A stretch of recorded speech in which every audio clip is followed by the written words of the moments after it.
Yeah, it's a red-winged blackbird straight ahead. There he goes. Hey, buddy.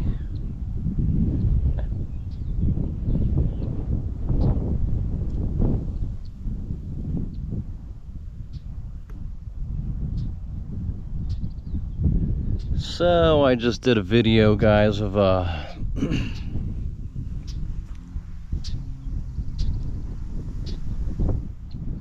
the day one battlefield, a kind of brisk tour of most of the entire first day's battlefield.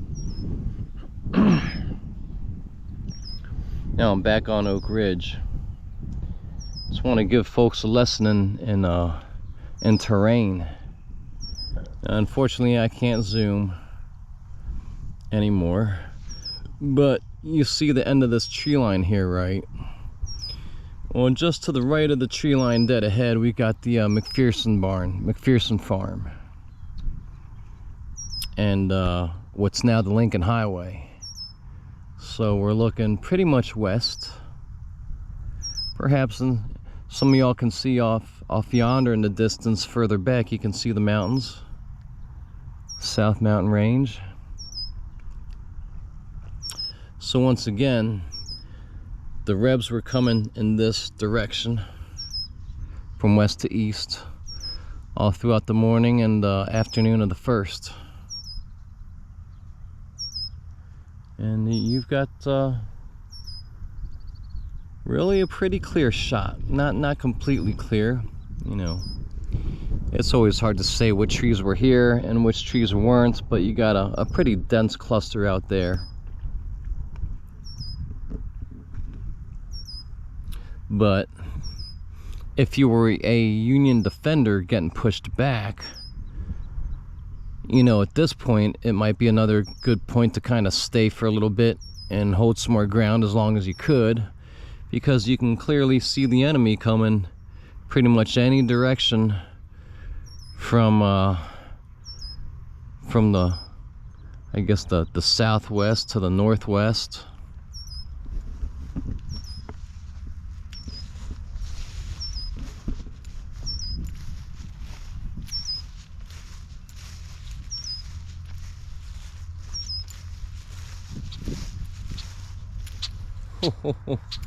Hey, buddy. Oh, we got a territory. That was meant for me. He just gave me a buzz. A little shave and a haircut from the red-winged blackbird. I got a video getting really harassed by some red-winged blackbirds Delaware Bay a couple years ago.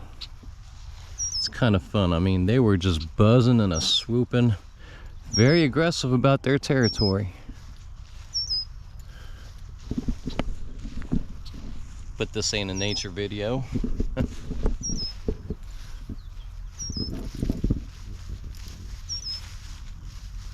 But heck, if I can include a little nature, sneak a little nature in, you know I will.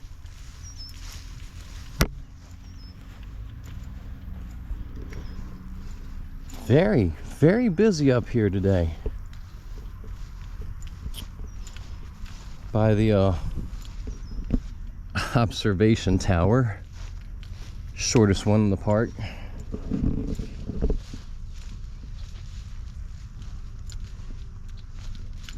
Very busy.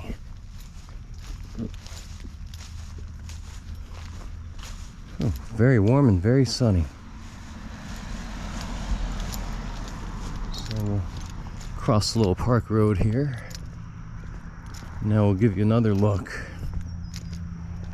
No one's up on the tower. I don't really have to take you up there to show you the terrain. That thing's all of 25 feet, as many of you may know.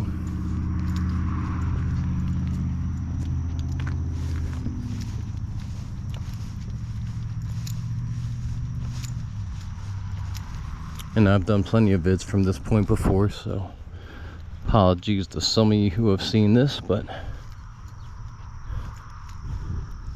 you know, it's kind of hard to make out, but you can clearly see the Adams County Historical Society and their wonderful museum beyond the battlefield dead ahead. You know, it ain't real big, but you can clearly see it right there.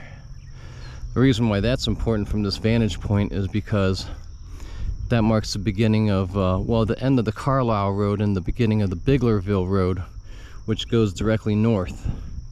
And just past the Adams County Historical Society, up the Biglerville Road just to about here, dead ahead, you've got Barlow's Knoll.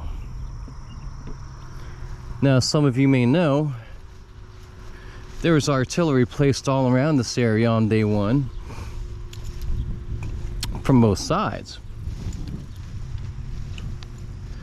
Barlow had a very small battery over there, which was almost useless because he was flanked on two ends. In other words, he was catching enfilading fire coming from two directions. And he was receiving some fire from behind him over there. I guess we got time and nobody up there, so I'll go up to the top. Basically a hop and a skip. Let's hope I can say that, guys, when I'm, you know, 65, 70 years old. Probably about 30 steps. Gotta stay in shape, people. Gotta stay in shape. Don't get no easier from here on out. So, I have a slightly better view.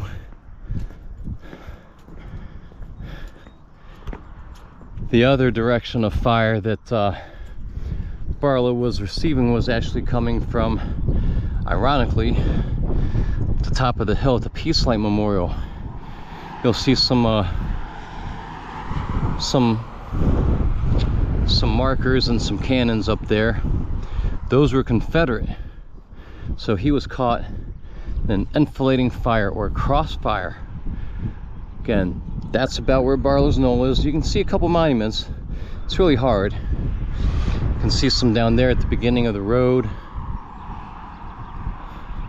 Up in the middle you would have the almshouse area. Then up there you can barely see a monument or two.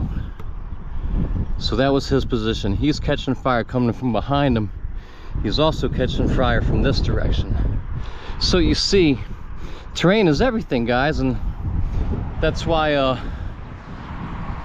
folks from Gettysburg and good battlefield guides and bad battlefield guides like myself urge you to come on up here, because you can only make out so much from a map, you know, and while you may know in your head, you know, that this is such and such ridge and this is such and such hill, you really don't have any good grasp on it until you come up here and get a good look of it for yourself. Now again, I'm all of 25 feet up, but as you guys saw when I was down there, you could still get a good bead on the terrain. They are gently layered slopes. They're just like kind of speed bumps, but they kind of increase. And up here at Oak Ridge, this is kind of the crest of them. And I've gone over this talk before, but there are many instances like in the unfortunate case, well, for Confederates, of Iverson's brigade. He was caught between a couple of these light slopes. Sorry about the wind. But over in this direction ahead of us, back to the west, his brigade was somewhere out in here.